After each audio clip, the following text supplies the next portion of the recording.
Кім ағайын? Мен қысқа айтайын, бұл қысқа айтқан себебі бұл теманы барыңар білесіңер, атақты Қожомкул Алып Қожомкул Қава ауылының музейі. Музей деген аты болған менен мұны чөбөрөсү Орозалы Батыр Жапарұлы түптөгөн экен. Ошол түзүп колунан келишинче 2019 жылы, андан бери 5-6 жыл өтүп аттыр. Колунан келишинче өзүнүн каражаты менен анан ушу музейде помещенияны мына бул спорт сарайына, Кожомкул атындагы спорт сарайга киргендеги ошол алдындагы нөлөбөй деп коет экен. Анан маңдайында концерттик зал бар. Ошондон мынабу жайды алып, мурда фойе болгон экен, ошону бөлдүрүп алып анан астанасына ушундай музей уюштурган. Бул жерге канча жолу келдим, ушуну бир атайлап келип атам да бүгүн. Мынабу ошо Кожомкул айылы, Суу Самырдагы фотого түшүрүлгөн Кожомкул айылы экен. Анан бул Орозалы ошо колунан келишинче экспонаттарды коюптур.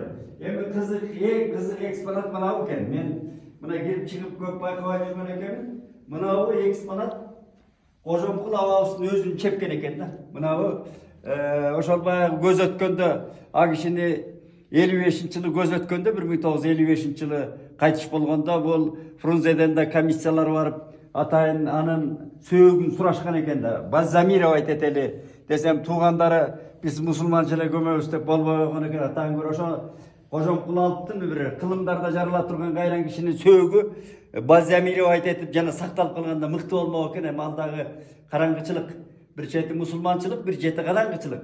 Анан ошол бир баягы кийимин кыргызча бөлөт да, жана өлгөн көзү кайтыш болгон кишинин кийими денесин жууган, анан майрам суу калды деп ана деп кийимдерин бөлүп жиберген экен. Ошондо бир эжеге тийип, ошо киши ардактап сактап жүргөндөн кийин бул музейге деп айылдагы музейин алышып, анан кадыр колко менен анан сөздү кыскартып айтканда нухура ошо Кожокеңдин Кожомкул Алыптын чепкени мына.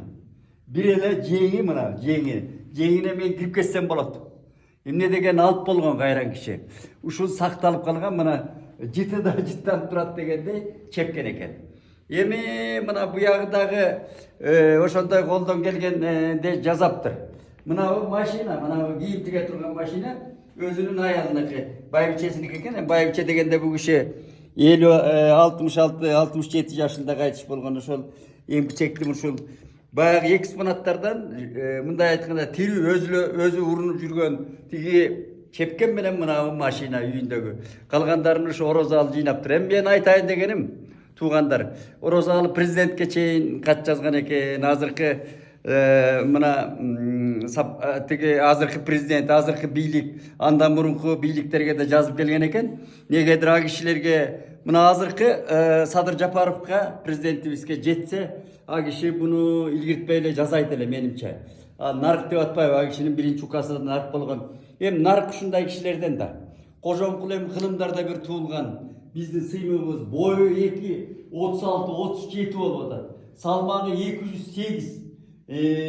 Бут кийим эле 52 жанагы размерде экен. Эмне деген алып болгон. Эми алып мындай кишилер алыптар көп болгон, бирок бул Кожомкул Алыптын өзгөчөлүгү акыл эсинин тунуктугу, зиректиги. Ошол айылда жанагыдай жергиликтүү бийликте иштеп жүргөн ошол сабатсыз болсо да. Анан мен кийин кызыгып сурап жүрөм да, бул киши бир сонун дагы меценаттык иштер жазган экен, азыркы тил менен айтканда. Мына атактуу кезинде Кремльде Сталиндин ордуна тургузган Мыскал Өмүрканова эжени ошол ору ырдап жүргөн жеринен алып келип, айнанайын сен бу жерде жүрсөң болбойт деп жумгалдагы маданият үйүнө алып келип, ал киши уялса да болбой, ушу Кожокең абабыз алып келип анан ошо Мыскал эженин багын ачканда, Мыскал Өмүрканованын үнүндө үйүн ошо Кремль дворецин жаңыртты да, дүйнөгө, кыргыз үнүн дүйнөгө жаңыртты.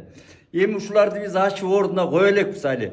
Анан Кожомкулдун музейи деп ушул бала биздин Орозалы түсүп алганы менен бу жерге мен таң калганым бир тыйын төлөнбөйт экен да. Эмгичекти бир тыйын да төлөнбөйт. Анан бул бюджетке киргизиш керек да, маданият министрлиги бул баарын түсүп коюптур. Эми таптайыр маданият министри өзүнүн балансын алып эле анан 1-2 киши коюш керек. Бу жерге экскурсовод керек, мону түшүндүрүп турган табличкалар жазылыш керек, маданий деңгээлге келиш керек да. Мындай мына четке барып келип атабыз. Айрыкча түрктөр музейди укмуш жасайт экен. Түрктөр Мына Түркияга ошол семинарга жөнөтсө ушу биздин музей мына укмуш жасайт экен. Түрктөр тим эле живой да. Мына алаканын изи. Карап коеюн, мен мындай коеюн. Мен деле орто колум барбай калган эле кишимин.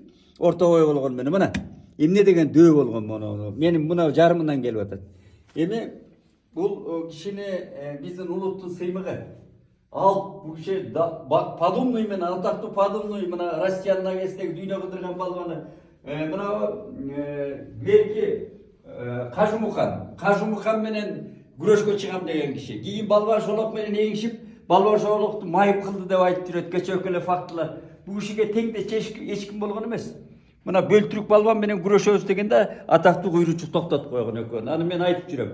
Эми ушул мына Маданият министрлиги атайын көңүл бөлүп аларга да кайрылайын. Мен атайын барып кайрылайын деп атам.